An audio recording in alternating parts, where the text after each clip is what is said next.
Hey guys, तो इस video में हम कवर करेंगे SQLite को, किस तरह से हम इसको यूज़ कर सकते हैं पाइथन में और किस तरह से हम इसकी सिंटैक्स जो होती है SQL की हम एग्जीक्यूट कर सकते हैं पाइथन में। तो इस वीडियो में हम फुल इसको कवर करेंगे, किस तरह से हम गेट करते हैं डेटा को, किस तरह से हम इसको इंसर्ट कर सकते हैं। तो ये सब हम कवरिंग करेंगे, तो साथ में रहिए। तो फर्स्ट ऑफ ऑल मैं यहाँ पर मैंने हमारी VS कोड को ओपन किया हुआ है और यहाँ पर मैं एक फ़ाइल को क्रिएट करता हूँ। तो इसके लिए न्यू फाइल और यहाँ पर मैं SQLite3.py के नाम से एक फ़ाइल क्रिएट कर लेता हूँ। ओके, तो यहाँ पर फर्स्ट ऑफ ऑल मैं आपको बताऊँ कि SQL जो होती है, हमारे पास एक डेटाबेस सिस्टम होती है MySQL, और SQL एक लैंग्वेज है, एक मेथड है इसमें डेटा इंसर्ट और डेटा फेच करने का। तो यहाँ पर हम SQL पर बात नहीं करेंगे, हम किस तरह से इस क्वेरी को चलाते हैं और किस तरह से काम करता है, हम उस पर बात नहीं करेंगे बिल्कुल भी। हम यहाँ पर सिर्फ बात करेंगे किस तरह से हम SQLite3 की जो मॉड्यूल है इसको यूज़ कर सकते हैं पाइथन में डेटा को एंटर और फेच करने के लिए डेटाबेस में। ओके, तो फर्स्ट ऑफ ऑल मैं आपको बताऊँ कि जो हमारे पास SQLite3 की जो मॉड्यूल है ये ऑलरेडी प्री इंस्टॉल होता है, हमारे पाइथन के साथ ही आता है। ओके, और इसको क्रिएट किया था गिरहर्ड हेरिंग ने, और इसको राइट किया था बेसिकली इस मॉड्यूल को। तो ये पाइथन में ऑलरेडी प्री इंस्टॉल होता है ये मॉड्यूल। तो फर्स्ट ऑफ ऑल हम इसको इंपोर्ट करेंगे, तो इंपोर्ट SQLite3। ओके, तो फर्स्ट ऑफ ऑल हमारे पास एक डेटाबेस होना चाहिए जिसमें हम डेटा को स्टोर कर सकें, रीड या राइट कर सकें। तो डेटाबेस हमारे पास नहीं है, तो हम एक कनेक्शन क्रिएट करेंगे SQLite3 की मदद से। तो अगर इसको डेटाबेस नहीं मिलेगा तो ये डेटाबेस ऑटोमेटिकली क्रिएट करेगा। तो यहाँ पर मैं एक वेरिएबल क्रिएट करता हूँ जिसमें हमारे पास कनेक्शन रहेगा हमारे डेटाबेस के साथ। तो SQLite3 और कनेक्ट हमारे पास फंक्शन है, और यहाँ पर मैं डेटाबेस का जो नाम होता है तो यहाँ पर मैं data.db रख लेता हूँ। ओके, तो data.db हमारे पास एक डेटाबेस क्रिएट हो जाएगी। यहाँ पर प्रिंट में कर लेता हूँ कि db इज़ कनेक्टेड। ओके, तो ये SQLite कनेक्ट इससे कनेक्शन बनाएगा, अगर इसको कनेक्शन मिलती है ठीक, अगर नहीं मिलती तो ये एक डेटाबेस को क्रिएट कर लेगा। यहाँ पर मैं इसको एग्जीक्यूट करूँगा तो यहाँ पर एक डेटाबेस क्रिएट हो जाएगी। ओके, यहाँ गई DBase कनेक्टेड और यहाँ पर एक डेटाबेस क्रिएट हो गई। ओके, इसको मैं क्लोज कर लेता हूँ। तो नेक्स्ट हमें इस डेटाबेस में कुछ टेबल्स हमें चाहिए, जिसके लिए हम SQL की जो क्वेरीज होते हैं उसको यूज़ करेंगे। तो यहाँ पर एक वेरिएबल को क्रिएट कर लेता हूँ SQL के नाम से, या हम डायरेक्टली कॉन एग्जीक्यूट के में इस क्वेरीज को भी चला सकते हैं। ओके, 3 कोट्स लगाकर इस तरीके से इसके अंदर हम मल्टीपल लाइन्स लिख सकते हैं, ये पाइथन में होता है। तो यहाँ पर मैं क्या कर लेता हूँ कि एक टेबल को क्रिएट कर लेता हूँ। तो क्रिएट टेबल और टेबल का नाम, तो टेबल का नाम मैं रख लेता हूँ यूज़र्स, और इसमें हमारे पास कितने फील्ड्स होने चाहिए तो ये फील्ड्स हम यहाँ पर डिफाइन करेंगे। तो बेसिकली ये SQL जो हमारे पास स्ट्रक्चर क्वेरी लैंग्वेज होती है इसको हम यूज़ कर रहे हैं। अगर आपने MySQL यूज़ किया है पहले तो ये आपको आना चाहिए, और अगर आपने यूज़ नहीं किया तो हम यहाँ पर टच करेंगे, थोड़ी बहुत आपको समझ आ जाएगी। ओके, तो ये सिंपल सा लैंग्वेज होता है, जिस तरह से मैंने यहाँ पर लिखा है table user create table users, तो ये यूज़र्स टेबल को क्रिएट करेगा। इसके अंदर होते हैं हमारे पास फील्ड्स, तो फील्ड में एक ID लगा लेता हूँ, ये इंटीजर टाइप होता है, और प्राइमरी की, तो ये प्राइमरी की है। ओके, और इसकी हमारे पास एक होता है इंडेक्स और एक तो यूनिक, तो दोनों को मैं नॉट नल कर लेता हूँ। ओके, यहाँ पर और नेक्स्ट हमारे पास है नेम, या एफ नेम मैं रख लेता हूँ। एफ नेम ये हमारे पास होता है करेक्टर, तो इसके लिए मैं 4 इस तरीके से। ओके, और ये सब हम अपर केस में भी लिख सकते हैं, ये जो मैंने लिखा है इस तरीके से, इंट प्राइमरी की नॉट नल। ओके, और करेक्टर एफ नेम हमारे पास करेक्टर, और इसमें इसकी लिंक को हम इसमें डिफाइन कर सकते हैं कितनी लिंक्ड होनी चाहिए हमारी जो फर्स्ट नेम है उसकी। तो अगर मैं यहाँ पर 100 कर लेता हूँ तो 100 इसमें करेक्टर स्टोर होंगे, 100 से ज़्यादा होंगे तो ये इसको ट्रांसलेट कर देगी। नॉट नल यूज़ कर लेता हूँ। नीचे हमारे पास एल नेम यानी लास्ट नेम, ये भी करेक्टर, और इसको हम 50 कर लेते हैं, ठीक, और नॉट नल। ओके, और नेक्स्ट हमारे पास एज में कर लेता हूँ, ये हमारे पास इंटीजर होता है, तो इंटीजर इसकी हम यूज़ कर सकते हैं हमारे जो लिंक थे इस तरीके से। ये डिफ़ॉल्ट ये 11 होती है, तो इसको मैं डिफ़ॉल्ट ये रख लेता हूँ जो कि 11 है, और इस तरीके से नॉट और नल। और लास्ट में मैं कुछ एड्रेस यहाँ पर लगा लेता हूँ, ठीक, character 150 characters. Okay, not null. ये आ गई हमारे पास इसकी क्वेरी। ओके, अब जब इसको मैं एग्जीक्यूट करूँगा तो कनेक्शन क्रिएट हो जाएगी फर्स्ट ऑफ ऑल। सेकंड हम एक स्ट्रक्चर को तो सेकंड हम एग्जीक्यूट करेंगे इस क्वेरी को। जब ये क्वेरी एग्जीक्यूट हो जाएगी तो इस डेटाबेस में एक टेबल क्रिएट हो जाएगी। तो यहाँ पर मैं इसको रन कर लेता हूँ। DB इज कनेक्टेड, यानी हमारे जो सक्सेसफुली ये हमारा कोड रन हो गई और लास्ट में हमने जो प्रिंट किया था वो भी आ गई। तो इसको मैं चेंज कर लेता हूँ, इसको मैं कर लेता हूँ एग्जीक्यूटेड। ओके, अब हमारे पास टेबल क्रिएट हो गई। अगर इसको मैं दोबारा रन कर लेता हूँ तो देखिए यहाँ पर एक एरर आएगी, टेबल यूज़र ऑलरेडी एग्जिस्ट, यानी हमारा जो यूजर्स टेबल है ये ऑलरेडी एग्जिस्ट है, हम इसको दोबारा क्रिएट नहीं कर सकते। तो इस क्वेरी को मैं यहाँ से हटा लेता हूँ। ओके, इस क्वेरीज के लिए मैं यहाँ पर एक वेरिएबल क्रिएट कर लेता हूँ। इस तरीके से इसको मैं यहाँ पर SQL हमारी जो क्वेरी है अब यहाँ पर आएगी। तो 3 हो गई मल्टीपल लाइन्स के लिए। इसमें कुछ डेटा को एंटर करूँगा, यानी मैं इस यूज़र्स के टेबल में कुछ डेटा इंसर्ट करूँगा। तो इसके लिए इंसर्ट इनटू यूज़र्स। ओके, ये हमारे पास फील्ड्स आ जाएंगे और ये हमारे पास इस फील्ड्स में वैल्यूज आ जाएंगी। फर्स्ट हमारे पास था ID, फिर था F नेम, फिर था L नेम, फिर था एज और एक एड्रेस था। तो आई थिंक ये एड्रेस मैंने अपर केस में लिखे थे, तो इसको मैं अपर केस में कर लेता हूँ दोनों को। ठीक, ये बेसिकली मेरी गलती है, इसको भी लोअर केस में लिखना था। और यहाँ पर इसकी वैल्यूज आ जाएंगी। तो ID में मैं 1 लिख लेता हूँ फर्स्ट ID, और F नेम में मैं जॉन जो कि हर कोई लिखता है, और लास्ट नेम में मैं लिखता हूँ डॉग। ओके, एज आ जाएगी 29, एड्रेस आ जाएगी, लिख लेते हैं 23 स्टेट ABC। ठीक, ये एक डेमी एड्रेस मैंने डाल दी। ओके, मैंने सेव कर दिया। अब हम एग्जीक्यूट करेंगे इस SQL को। इसको मैं रन कर लेता हूँ और ये एग्जीक्यूट हो गई। जो हमारा लास्ट में मैसेज था वो सक्सेसफुली आ गई। अब मैं यहाँ पर मल्टीपल भी लिख सकता हूँ, मल्टीपल क्वेरीज को इस तरह से मैं चला सकता हूँ। मैंने ये SQL और हमारा जो कनेक्शन जो एग्जीक्यूट हो रहा है इसको मैंने नीचे कॉपी पेस्ट कर दिया। अब मैं इसकी IDs को चेंज करता हूँ। तो 1 से मैंने 2 कर दिया, और इस नेम को मैं हैरी, इसको मैं कर लेता हूँ पोर्टर कर लेता हूँ DT, और इस नेम को मैं 19 कर लेता हूँ। एड्रेस को मैं चेंज कर लेता हूँ XYZ रैंडम नाम दे देता हूँ।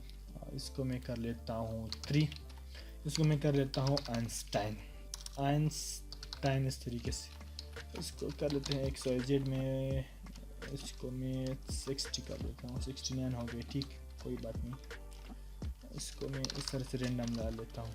तो हमारे पास कुछ डेमी डेटा है, मैंने जो इंसर्ट कर दिया यहाँ पर ABC XYZ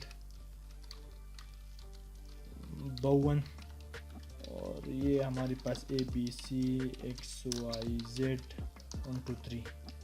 तो ये क्या हो रहा है, अभी हमारे पास SQL है, ये SQL है हमारे पास, ये एग्जीक्यूट हो रहा है इसी SQL को।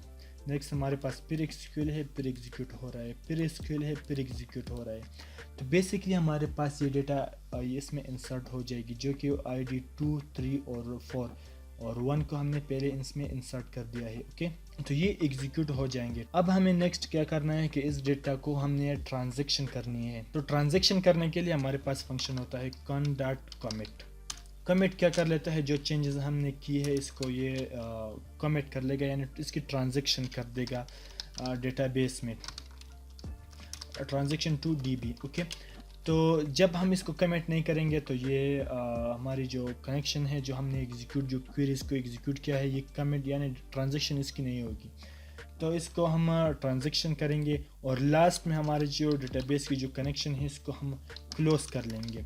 जब हमारे प्रोग्राम ये सब कर देगा, यानी एग्जीक्यूशन कर देगा, हम हमारी मेमोरी से इसको फ्लश कर देंगे, यानी हम वाइप कर लेंगे, ये कनेक्शन को ये ख़त्म कर देगा। इसको मैं सेव कर लेता हूँ और यहाँ से इसको रन कर लेते हैं।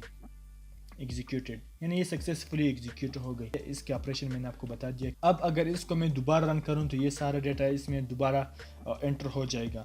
और नेक्स्ट हम इसको फिच करेंगे, यानी सेलेक्ट करेंगे। तो इसके लिए हम हमारे पास SQL 3 कोट्स में लगा लेता हूँ यहाँ इस तरीके से, और इसकी क्वेरी जो हमारे पास होती है वो है सेलेक्ट ऑल फ्रॉम यूज़र्स। और ये सेलेक्ट ऑल स्टेरिक से मतलब ऑल, तो ये ऑल सेलेक्ट कर देगा यूज़र में हमारे पास जो जितने भी डेटा है इसको सबको सेलेक्ट कर देगा। एग्जीक्यूट करते हैं हम इसको, और इस एग्जीक्यूशन को हम एक वेरिएबल में हम इसको स्टोर करेंगे ताकि हमारे पास जो रिज़ल्ट आएगी वो स्टोर हो। तो इसके लिए मैं यहाँ पर यूज़र एक वेरिएबल बनाता हूँ। यूज़र में हमने एग्जीक्यूट किया एसक्यूएल को, तो इसकी जो रिज़ल्ट है वो हमारे पास यूज़र में स्टोर हो जाएगी, ठीक है। और इसको मैं हटा लेता हूँ जो हमारे पास कमिट है, क्योंकि इस सीन में हम कोई भी ट्रांजैक्शन नहीं कर रहे हैं, हम सिंपली डेटा को फिच कर रहे हैं। और यहाँ पर मैं प्रिंट कर लेता हूँ हमारी जो यूज़र्स हैं। तो मैंने रन कर दिया और ये एग्जीक्यूट हो गई, हमारे पास आ गई SQLite ट्रिकी कर्सर ऑब्जेक्ट। तो ऑब्जेक्ट को हम यहाँ पर प्रिंट करेंगे फॉर लूप की मदद से। तो फॉर राउ इन यूज़र्स, या हम यूज़र भी लिख सकते हैं, यूज़र यानी वन यूज़र इन यूज़र, ओके। प्रिंट यूज़र, इस तरीके से मैं सेव करता हूँ, यहाँ पर कुछ स्पेसेस दे देते हैं, ठीक है, और रन कर लेता हूँ, ठीक है। और यहाँ पर हमारे पास आ गई जो लिस्ट है डेटा की वो, और हमारे पास ID 1 नहीं है। आई फर्स्ट टाइम जो हमने इसको एग्जीक्यूट किया था तो हमने कमिट नहीं किया था, यानी हमने ट्रांजैक्शन नहीं की थी, तो इसी वजह से हमारे पास ID 1 की जो डेटा थी वो स्टोर नहीं हुई। और ये रिटर्न में हमें इस तरीके से डेटा दे रही है। अगर मैं यहाँ पर सिर्फ नेम्स ओनली प्रिंट करना चाह रहा हूँ तो यहाँ पर मैं 1 कर सकता हूँ, ओके। तो सिर्फ नेम्स आएंगे इस डेटाबेस से। रन कर लेता हूँ तो यहाँ पर नेम आ गए। तो लास्ट में हमारे पास है ये एग्जीक्यूटेड, इसको मैं हटा लेता हूँ। तो इस तरीके से हमने डेटा को फर्स्ट ऑफ ऑल इंसर्ट कर दिया, फिर सेलेक्ट ऑल से सारे डेटा को हमने सेलेक्ट कर दिया। हम यहाँ पर वेयर जो हमारा क्लास होता है SQL का वो भी यूज़ कर सकते हैं इस तरीके से, where ID is equal to 2। अब हमारे पास है ID 2, हमने इसको यूज़ करना है, तो ये सेलेक्ट ऑल कर देगा जहाँ पर ID 2 हो। इसको मैं रन कर लेता हूँ। हैरी यानी हमारे पास जो सेकंड डेटा है वो आ गई। मैं इसको हटा लेता हूँ, सिर्फ ओनली ऑब्जेक्ट को मैं यहाँ पर प्रिंट कर रहा हूँ। तो ये सारे ऑब्जेक्ट आ गए जिसमें हमारे पास है 2 ID, हैरी पॉटर वगैरह। तो ये सब इसने ID यानी हम ये हमारा जो वेयर क्लास है इसकी मदद से हम इस तरह से कर सकते हैं, ओके। नेक्स्ट हमें क्या करना है कि हम एक एक को भी यूज़ कर सकते हैं। इस ऑल की जगह हम इस तरह से भी डाल सकते हैं, इफ नेम एल नेम की जगह मैं ID कर लेता हूँ, और साथ में हम ये जो एड्रेस है या एज है इसको मैं प्रिंट करता हूँ, ठीक।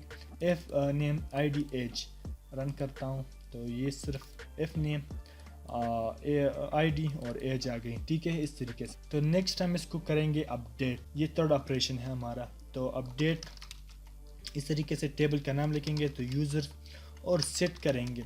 तो सेट के आगे हम जितने भी वैल्यूज़ को सेट करना चाह रहे हैं वो लिखेंगे। जिस तरीके से मैं एफ नेम को चेंज करना चाह रहा हूँ, न्यू नेम, इस तरीके से मैं 1 2 3 रख लेता हूँ। एज को भी चेंज करना चाहता हूँ तो एज में 70 कर लेता हूँ, ठीक है। और यहाँ पर हम लगाएंगे वेयर का मतलब कि जहाँ पर ID इज इक्वल टू 2 हो, ठीक है। थोड़ी देर पहले हमने यूज़ किया था ID 2 से हमने डेटा को फिच कर दिया था जिसका वैल्यू थे एफ नेम था हैरी और लास्ट नेम था पॉटर। अब हम एफ नेम और एज को चेंज कर रहे हैं, ठीक है। अगर इसको मैं एग्जीक्यूट कर दूं तो ये एफ नेम और एज चेंज हो जाएगी, ठीक है। फर्स्ट टाइम इसको एग्जीक्यूट करेंगे तो हम डेटा फिच नहीं करें, तो इसलिए इसको मैं हटा लेता हूँ, ठीक है। सिर्फ कनेक्शन और एग्जीक्यूट रख लेता हूँ। और हम यहाँ पर इसको कमिट भी करेंगे, जो ट्रांजैक्शन हम कर रहे हैं वो हो जाए, ठीक है। तो इसको मैं रन कर लेता हूँ, ये रन हो गई। नेक्स्ट हम क्या कर लेते हैं कि यहाँ पर एक और SQL लगा लेते हैं, select all from users where ID is equal to 2, ठीक है, जहाँ पर ID 2 हो। और कन डॉट एग्जीक्यूट को हम स्टोर भी करेंगे, ठीक है। तो इसको मैं स्टोर कर लेता हूँ यूज़र में, और यूज़र्स का हम यहाँ पर फॉर लूप के मदद से इन यूज़र्स, ठीक है, इसको मैं प्रिंट कर लेता हूँ। यूज़र सारे ऑब्जेक्ट को प्रिंट कर लेता हूँ, ठीक है। तो इसको मैं एक एक एंटर भी यहाँ पर कर देता हूँ इस तरीके से।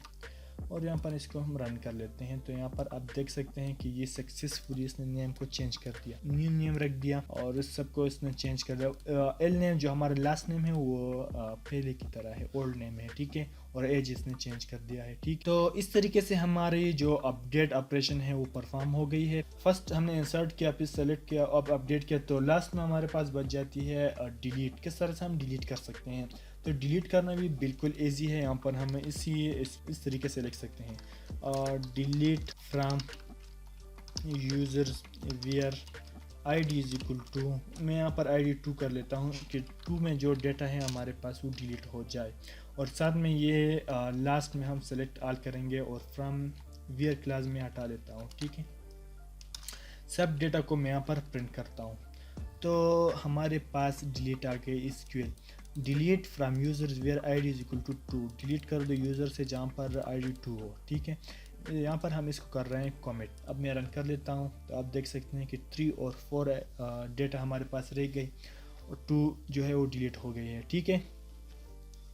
तो इस तरीके से हमारा जो डिलीट जो हमारा क्वेरी है हम इसको एग्जीक्यूट कर सकते हैं। और ट्रांजैक्शन करने के लिए जो चेंजेस है इसको कमिट करने के लिए हमें कमिट फंक्शन यूज़ करना होगा, और SQL को एग्जीक्यूट करने के लिए एग्जीक्यूट। और कनेक्शन मैंने आपको पहले ही बता दिया कि हमारे पास डेटाबेस के साथ एक कनेक्शन होती है। तो इससे ज़्यादा आई थिंक इसमें कुछ भी नहीं है। और टेबल को हम इस तरीके से ड्रॉप भी कर सकते हैं, ड्रॉप यूज़र्स, ठीक है। तो ये हमारे पास यूज़र जो टेबल है वो इस तरीके से ड्रॉप हो जाएगी। तो इसको मैं हटा लेता हूँ नीचे से,